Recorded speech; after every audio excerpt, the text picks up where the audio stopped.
Hello, hi everyone. Myself Praveen Charan, and today we are going to discuss about our circulatory system. Okay, circulatory system. So mainly circulatory system involves two systems: cardiovascular systems and lymphatics. जैसा कि कहा जाए कि जो fluid होता है वो हमारी बॉडी के अंदर टू टाइप का फ्लूइड होता है, मतलब जो ट्रांसपोर्ट का काम करता है। फर्स्ट जो होता है वो होता है ब्लड होता है, और जो दूसरा जो फ्लूइड होता है वो होता है लिम्फ।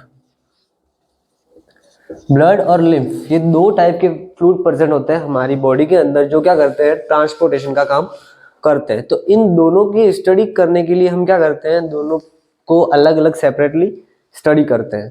तो जो कार्डियोवैस्कुलर सिस्टम होता है हमारा, उसमें क्या क्या इन्वॉल्व रहता है कि फर्स्ट अपॉन ऑल हार्ट रहता है।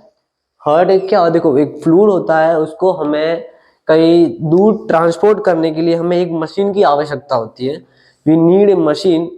तो क्या करते हैं हम, इस मशीन से क्या करते हैं, उस फ्लूइड को क्या करते हैं, पंप करते हैं। ठीक है, क्या करते हैं, पंप करते हैं। और ये पंप करने के बाद फ्लूइड जिन ट्यूबिंग के अंदर फ्लो होता है उसे कहते हैं वेसल्स। वेसल्स कहते हैं ट्यूबिंग को। ठीक है, और जिन उन ट्यूबिंग के अंदर जो फ्लूइड जाता है उसे कहते हैं हम ब्लड। ये तो हो गया कार्डियोवैस्कुलर का। लिम्फेटिक्स होता है वो अलग से सेपरेट सिस्टम होता है, उसे हम हमारे नेक्स्ट वीडियोस के अंदर हम उसे डिस्कस करेंगे। वो लिम्फेटिक्स के अंदर हम पढ़ते हैं। तो अब कार्डियोवैस्कुलर के अंदर क्या क्या होते हैं, हार्ट होता है, वेसल्स होती है एंड ब्लड होता है। ठीक है, तो हार्ट एक पंपिंग मशीन की तरह है। ठीक है, एक ऑर्गन है जो हमारी थोरेसिस कैविटी के अंदर प्रेजेंट रहता है, उसे हम बाद में हमारे नेक्स्ट वीडियो में डिस्कस करेंगे। फिर वेसल्स, वेसल्स क्या होती है, ट्यूबिंग होती है। ये कितने टाइप की होती है, 3 टाइप की ट्यूबिंग्स होती है mainly: artery, when and capillaries. Artery, when and capillaries. देखिए, हमारी बॉडी के अंदर दो टाइप के, मतलब दो टाइप नहीं कह सकते हम, दो फॉर्म के अंदर ब्लड प्रेजेंट रहता है। एक तो होता है ऑक्सीजनेटेड, ऑक्सीजनेटेड, और दूसरा होता है डीऑक्सीजनेटेड। ठीक है, डीऑक्सीजनेटेड और ऑक्सीजनेटेड हमने लोअर क्लासेस में पढ़ा था कि प्योर एंड इम्प्योर ब्लड। ठीक है, जो आर्टरीज होती है वो ऑक्सीजनेटेड ब्लड को कैरी करती है, accept pulmonary artery. Pulmonary artery होती है वो क्या करती है, ब्लड को हार्ट से लंग्स की तरफ ले जाती है राइट वेंट्रिकल से। तो राइट वेंट्रिकल के अंदर जो ब्लड होता है वो होता है डीऑक्सीजनेटेड। तो वो एक आर्टरी ऐसी होती है जिनमें कौन सा ब्लड फ्लो करता है, डीऑक्सीजनेटेड। बाकी बॉडी की जितनी भी आर्टरीज होती है वो सभी ऑक्सीजनेटेड ब्लड को कैरी करती है। Second, when. वेन क्या होती है, वेन होती है एक वेसल्स होती है, वो क्या करती है, जो हमारे शरीर के अंदर जो भी डीऑक्सीजनेटेड ब्लड प्रेजेंट है उसे कहाँ लाती है, हार्ट के अंदर लाने का काम करती है। और थर्ड नंबर पे क्या होती है, कैपिलरीज होती है। कैपिलरीज क्या होती है कि हमारी जो आर्टरीज होती है वो ब्लड को कहाँ ले जाती है, ऑर्गन्स की ओर, एट द टिश्यू लेवल और सेलुलर लेवल। वहां पे जाके क्या होता है कि वो छोटी छोटी ब्रांचेस के अंदर सेपरेट हो जाती है। तो ये माइन्यूट ब्रांचेज होती है जो क्या करती है, टिश्यूज को ब्लड प्रोवाइड करने का काम करती है। ये माइन्यूट मतलब माइक्रोवेस्कुलेचर हम इसे कह सकते हैं। तो कैपिलरीज होती है, देखिए कैपिलरीज जो ये हम यहाँ मैं नीचे ड्रॉ कर रहा हूं, देखिए एक सेकेंड।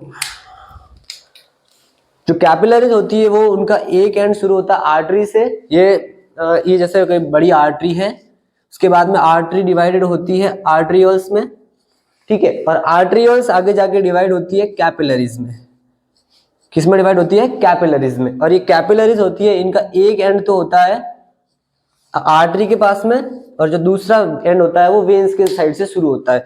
तो आगे से कौन कंटिन्यू करेगी, वेन्स। वेन्स कंटिन्यू करेगी और इस ब्लड को कहाँ ले जाएगी, हमारे वेना केवा के और सुपीरियर इंफीरियर वेना केवा के थ्रू कहाँ ले जाएगी, वापस हार्ट के अंदर ले जाएगी। तो ये हमारी थी वेसल्स। मेनली कौन कौन सी थी, artery, when and capillaries. Artery oxygenated, when deoxygenated, और कैपिलरी ये क्या करते हैं, ट्रांसपोर्टेशन का काम करते हैं, डिफ्यूजन, ऑस्मोसिस, वेरियस टाइप की मैकेनिज्म होती है। और क्या करती है, हमारे जो न्यूट्रिएंट्स होते हैं, ऑक्सीजन होगी, न्यूट्रिएंट्स जैसे ग्लूकोज, प्रोटीन्स वगैरह, उनको ट्रांसपोर्टेशन का काम कौन करती है, कैपिलरीज करती है। उनको कौन लेके जाती है, कैपिलरी तक। ब्लड को कौन ट्रांसपोर्टेशन का काम कौन करती है, कैपिलरी करती है एट द टिश्यू लेवल। ठीक है, तो ये हमने ओवरऑल स्टडी कर ली। देखो हार्ट को हम हमारे नेक्स्ट लेक्चर में पढ़ेंगे, ठीक है, वेसल्स फिर कभी नेक्स्ट जब भी, और ब्लड को भी हम पढ़ेंगे, ठीक है। ब्लड के अंदर, ब्लड का जो हम कंपोनेंट देखें तो ब्लड के अंदर mainly plasma and blood cells होती है, ठीक है।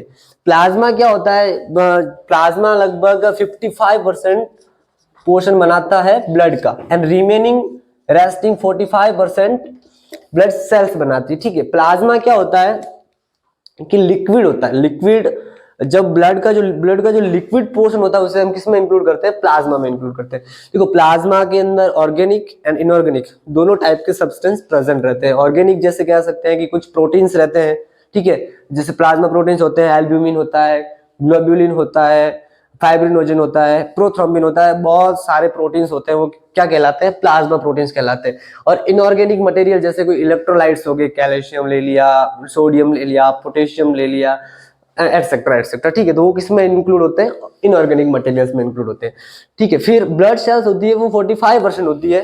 और ब्लड सेल कितने टाइप की होती है, 3 टाइप की ब्लड सेल होती है। 3 टाइप में क्या लिया, एक ने लिया हमने आरबीसीज, जिसे हम कहते हैं एरिथ्रोसाइट्स, सेकेंड नंबर डब्ल्यूबीसी जिसे कहते हैं हम ल्यूकोसाइट, और प्लेटलेट जिसको कहते हैं हम थ्रोम्बोसाइट। तो जैसा कि नाम इसका नाम शो कर रहा है कि आरबीसी क्या होती है, रेड ब्लड सेल्स, ठीक है। ये कैसे कलर की होती है, रेड कलर की होती है। रेड कलर की क्यों होती है, क्योंकि इसके अंदर क्या प्रेजेंट रहता है, हीमोग्लोबिन, क्या प्रेजेंट रहता है, हीमोग्लोबिन प्रेजेंट रहता है। इसकी कारण से क्या होती है, आरबीसी रेड कलर की अपीयर होती है। जो डब्ल्यूबीसी होती है, डब्ल्यूबीसी का कोई कलर नहीं होता, ठीक है, डब्ल्यूबीसी का कोई कलर नहीं होता, इसलिए कैसी दिखती है, हमें व्हाइट कलर की दिखती है, तो इसे क्या कह दिया हमने, डब्ल्यूबीसी नाम दे दिया। और प्लेटलेट्स क्या होती है, थ्रोम्बोसाइट्स होती है, ठीक है, इनका कोई हमें कलर इसका कोई पता नहीं है, ठीक है। तो आरबीसी जनरली क्या करती है, ऑक्सीजन का ट्रांसपोर्ट करने का काम करती है। डब्ल्यूबीसी किस में हेल्प करती है, हमारे डिफेंस मैकेनिज्म में हेल्प करती है।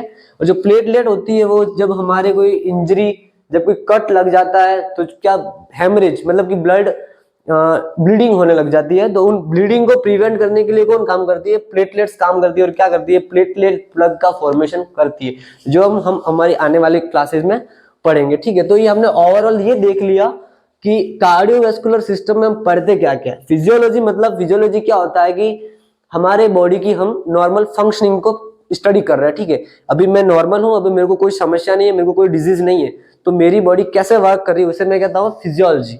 और जब किसी कारणवश, किसी पैथोलॉजिकल एजेंट, किसी इंजरी की वजह से, किसी इन्फेक्शियस एजेंट की वजह से अगर मेरी जो नॉर्मल फिजियोलॉजी है वो बिगड़ गई, तो उसको मैं स्टडी किसके अंदर करूंगा, पैथोलॉजी के अंदर। हम हमारे आने वाले लेक्चर्स के अंदर इसकी कार्डियक की सारी फिजियोलॉजी एंड पैथोलॉजी को हम डिस्कस करेंगे, ठीक है, आने वाले नेक्स्ट लेक्चर में।